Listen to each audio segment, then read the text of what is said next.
Hey there, Tobias from Tobias Young Fitness here, and I've got a fact-filled video for you today about a topic that I think we'll be hearing a lot more about in the future. But first, I have a little pop quiz for you.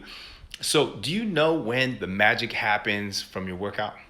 And that is when your body actually changes as a result of your workout. So, if you said after, you get a gold star. Bam! So, give me a like if you knew that answer. All right. That's right. So it's not during your workouts, but actually your body gets stronger and fitter between your workouts. That makes your recovery super important, right? So that's pretty ironic because boosting workout recovery is one of the least studied aspects of fitness. And I think maybe that's because there's so much worry that we're not working out enough, that there's been less concern that we're doing too much. But scientists are starting to dive into this topic a lot more now, and which is really great news. So when you work out, especially with weights, you're actually causing damage to your muscles. So when your body repairs that damage, it gets stronger. So I have some simple and some time-tested recovery tips for you that can definitely help you make the most out of your workouts and the time in between them. So first thing, getting enough sleep, especially deep sleep, it's important. And it might also be why your body spends more time in the deep sleep phase when you work out regularly too. So make sure that you schedule in enough time each night to get a full 7 to 8 hours of sleep as often as possible. And if you need help with improving your sleep, whether you need to get more of it or just improve the quality of your sleep that you do get, then you definitely need to check out my ebook, Supercharge Your Sleep. You can go to my Facebook page and I have a link to it right there on my page. So, but what else can you do to make the most out of your recovery? So here's some other ideas that you can do. So my second tip is going to be to eat enough protein because it forms the building blocks of your muscles. I'm not talking about eating these huge, big protein-rich meals, every single meal, but in fact, your body can only process so much protein at a time. So it's better to have smaller amounts over the course of the day. And the best times that are going to be for your breakfast, right after your workout, and also a light protein snack maybe a couple hours before bedtime is going to be good. So you can have a protein shake like casein, or you can have some cottage cheese, Greek yogurt, parfait with fruit, some grass-fed jerky, organic, free-range chicken, turkey breast, mix it up. So tip number 3, drink enough water. So make sure to drink at least half of your body weight in ounces every single day. And that's going to keep your muscles, supple, and it's going to boost your body's ability to repair itself. So the water that you drink during your workouts, though, that doesn't count towards this number. So if you weigh 140 pounds, you'd want to get at least 70 ounces of water a day and more when you exercise. So here's one way to keep track. So you get a 20-ounce water bottle, and then you're going to put one rubber band around it for how many times that you need to fill it up, to get your water quota for the day. So again, let's just say you weigh 140 pounds.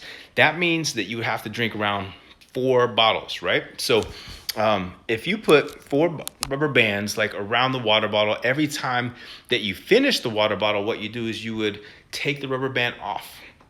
And so that's a pretty cool way to get your water in, right? So tip number 4 for you. So skip the post-workout beer, fellas. So research shows that alcohol can get in the way of your body's ability to recover. Plus, it can mess up with your deep sleep. So just say no to that. All right. Tip number 5 is try foam rolling. So using a foam roller is a good form of like self-massage, and it can help ease knots in your muscles and your fascia, which is your body's connective tissue. So rolling out your body's biggest muscles like your glutes and your back can give you, the most bang for your buck. So I like to focus on those major muscle groups here. So here's an example of like how to roll out your lats. So you would lay on your side on the floor and you'd extend your bottom arm up over your head, and you'd place the roller below your armpit and roll those tight muscles out. So make sure that you keep your core engaged and that you don't hold your breath during this time either. Okay, ready for tip number 6? Get a massage. You're going to love this one. So this is a lot less work than foam rolling and a lot more pleasurable too. So if you can schedule like a regular massage, your body is going to thank you for it.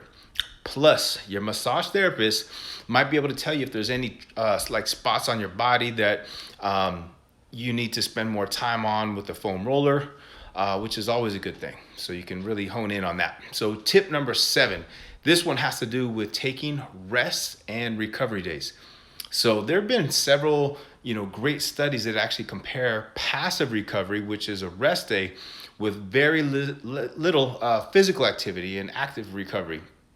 So it's pretty clear that doing light to moderate exercise helps flush out some of the waste from your muscles and can speed up your recovery in between sessions. And this doesn't have to be anything elaborate. It can be, going for a walk or hike, walking your dog, or taking your bike out for a spin, whatever. Okay? So tip number 8, that means number 8. So if you're lifting weights, you should take at least 2 days off in between training the same muscle group. And the bigger the muscle group, the more time before you're going to want to train it again. So after doing a lot of heavy leg exercises, you're going to want to take a minimum of 2 days off before working your legs again. So does that make sense for you? Okay, cool.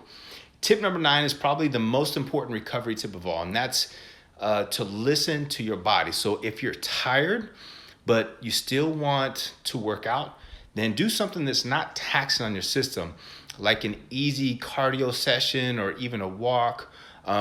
If you're feeling completely wiped out or you just need a little bit of a break, then you need to respect that. And, just make sure that you get back at it tomorrow, because you don't want one day to lead to a week off and a month off and so forth. So I hope these tips have been very helpful for you.